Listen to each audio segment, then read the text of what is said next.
नमस्कार मंडळी. गेल्या 10-15 वर्षांच्या अभ्यासात माझ्या असं लक्षात आलं आहे की मूळ भारतातलं ज्ञान पश्चिमेत अरबी आणि लॅटिन अशा भाषांमार्फत प्रवास करत गेलं. युरोपियन लोकांनी भारतीय ज्ञानाचा कसून अभ्यास केला, त्याची पुस्तकं आणि हस्तलिखितं बोटी भरभरून भारतातून नेली. याचं सगळ्यात अलीकडचं उदाहरण म्हणजे 1960च्या दशकात PL 480 गव्हाच्या बदल्यात अमेरिकेने खरेदी केलेली शेकडो पुस्तके आणि इतर लिखित साहित्य. अमेरिकेतल्या 4-5 विद्यालयाच्या ग्रंथालयांमध्ये ही ज्ञानसंपदा जतन करून ठेवलेली आहे. मला असंही वाटायला लागलेलं आहे की सर्वसामान्य पाश्चिमात्य मंडळींची वृत्ती थोडीशी संकुचित आहे. त्यांची समजूत ही बहुधा थोडीशी मर्यादित असावी. लक्षात ठेवा, मी हे सर्वसामान्य माणसांबद्दल बोलतोय, तज्ज्ञांबद्दल नव्हे. त्यामुळे अशा कित्येक गोष्टी आहेत ज्यांचा व्यवस्थित अभ्यास झालेला नाही किंवा झाला असला तर तो सर्वसामान्य लोकांपर्यंत पोचलेला नाही. भारतीय तत्त्वज्ञान आणि भारतीय अनुभवाच्या परंपरा यांची आजच्या जगात हेटाळणी जास्त होते. आधुनिक पद्धतीने त्यांचा अभ्यास किंवा पडताळणी ही गोष्ट दूरची. आज 29 जुलै 2025 श्रावण शुद्ध पंचमी. आज नागपंचमी आहे. या निमित्ताने मी ऐकलेल्या एका वेगळ्या घटनेचं वर्णन सादर करतो आहे.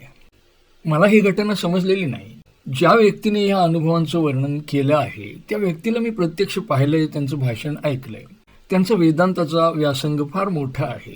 केरळात मुस्लिम कुटुंबात जन्मलेल्या या मुलाने 17-18व्या वर्षी हिमालयात जाऊन कित्येक वर्षे तिथे राहून महेश्वरनाथ बाबाजी या नाथपंथांच्या गुरूकडून दीक्षा घेऊन ज्ञानसाधना केली आहे. आजकाल त्यांची व्याख्यानं जगभर आयोजित होत असतात. यूट्यूबवर त्यांचे असंख्य व्हिडिओ आहेत.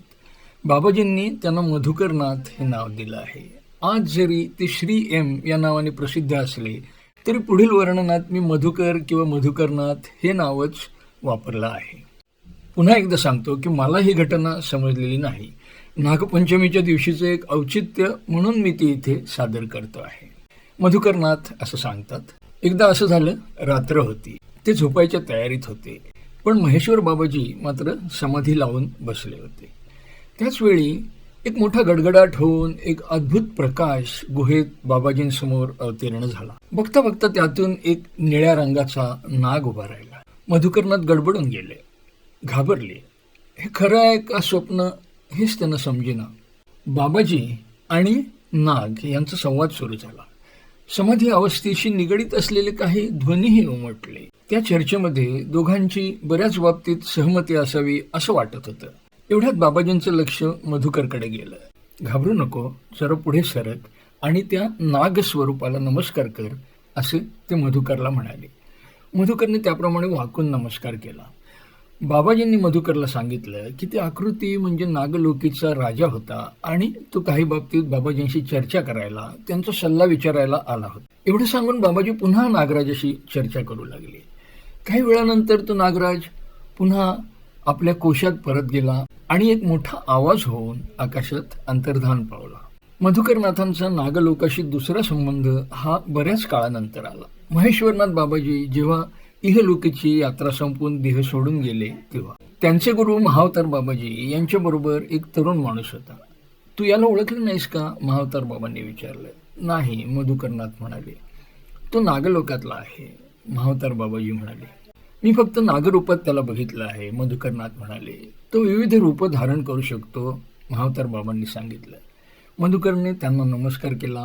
त्यावेळी नागराजाने त्यांच्या डोक्यावर हात ठेवून आशीर्वाद दिला. एक अनामिक ऊर्जा शरीरातून वाहते आहे असं त्यांना जाणवत होतं. श्री एम उर्फ मधुकरनाथ यांनी हे 2 अनुभव वर्णन केले आहेत. एका अमेरिकन माणसाला मुलाखत देताना केलेलं ते वर्णन इंग्रजीमध्ये आहे. व्हिडिओमध्ये खाली त्याची लिंक दिलेली आहे. नागपंचमीच्या निमित्ताने आपल्या परंपरांची ही थोडीशी हा व्हिडिओ मी इथेच थांबवतो. धन्यवाद.